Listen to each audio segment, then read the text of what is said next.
تو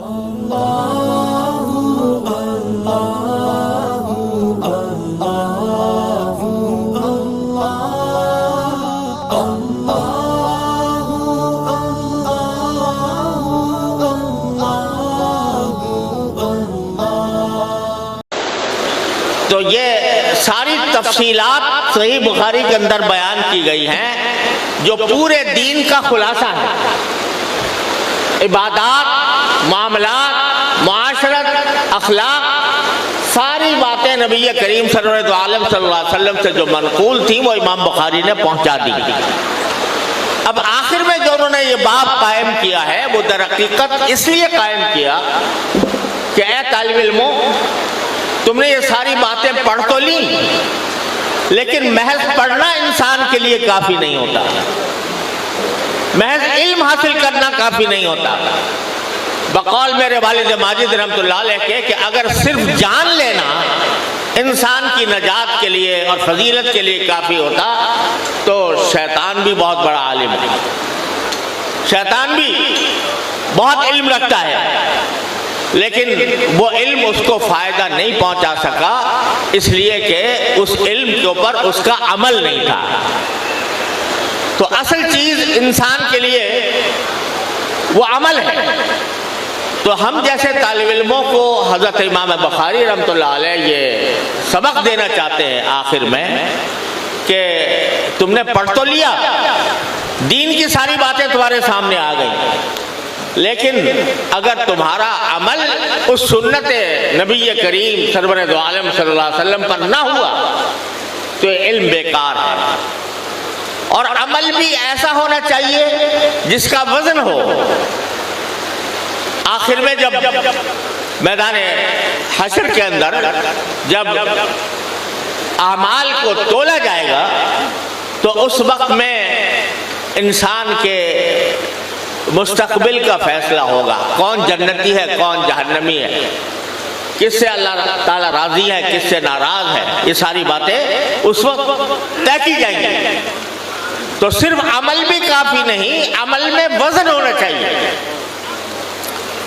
عمل میں وزن ہوگا تو پھر بے شک نجات ملے گی، لیکن اگر عمل میں وزن نہ ہوا تو پھر وہ بیکار ہوگا. اور عمل میں وزن کس چیز سے پیدا ہوتا ہے؟ وہ پیدا ہوتا ہے اخلاص سے. آدمی جو عمل بھی کرے وہ اللہ تبارک و تعالیٰ کی خوشنودی کی خاطر کرے، اللہ تعالیٰ کی رضا کی خاطر کرے. اس کے دل میں ریاکاری نہ ہو، اس کے دل میں دکھاوا نہ ہو، اس کے دل میں شہرت کی محبت نہ ہو، اس کے دل میں حب جاہ نہ ہو.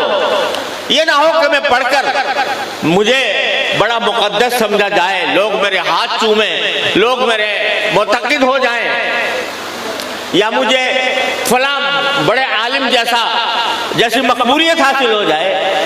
اگر یہ دل میں آ گیا اور اس کے لیے علم حاصل کیا تو اس علم میں کوئی وزن نہیں، ذرہ برابر وزن نہیں.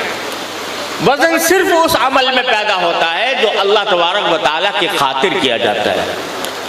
تو یہ پیغام ہے جو امام بخاری رحمۃ اللہ علیہ ہم جیسے طالب علموں کو دیتے ہیں کہ تم میری اس حدیث کو، کتاب کو پڑھ کر تم عالم کہلاؤ گے اور لوگ تمہیں علم دین کا حامل سمجھیں گے.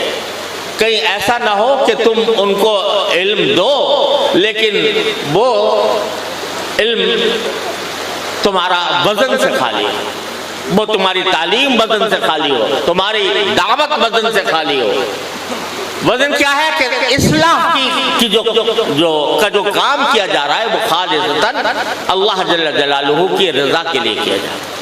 یہ اس لیے امام بخاری رحمۃ اللہ علیہ نے فرمایا، مجھے ایسا لگتا ہے کہ شاید امام بخاری رحمۃ اللہ علیہ کو اللہ تعالیٰ نے ہو سکتا ہے یہ الہام فرمایا ہو یا قدرتی طور پر انتظام فرمایا ہو کہ لوگ اس صحیح بخاری کو پڑھ کر عالم بنیں گے. صحیح بخاری پڑھ لیں گے تو کیا مولوی ہو گیا. آج یہ جو ختم بخاری کا جو درس ہو رہا ہے یہ کس کام کے لیے؟ کہ بھئی سارے سال پڑھتے رہے. اب یہ آخری حدیث ہے، صحیح بخاری یہاں پر ختم ہو رہی ہے، تو جن لوگوں نے صحیح بخاری پڑھ لی وہ عالم کہلائیں گے، مولوی کہلائیں گے. یہ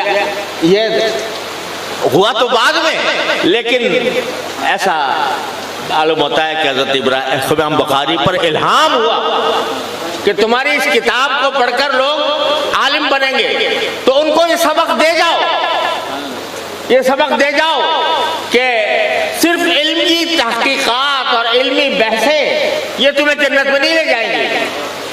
اگر تمہیں جنت میں لے جائے گی تو تمہارے عمل کا اخلاص لے جائے گا.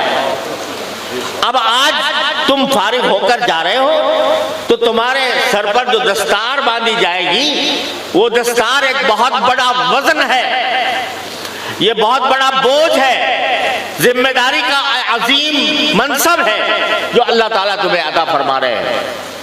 اب اگر تم جاؤ گے تو کیا ہوگا کہ تمہارے اعمال بھی خالص اللہ کے لیے ہونے چاہیے، تمہاری اقوال بھی خالص اللہ کے لیے ہونے چاہیے. ان اعمال بنی آدم وقولہم یوزن، اعمال بھی تولے جائیں گے اور جو بات تم زبان سے نکالو گے وہ بھی تولی جائے گی.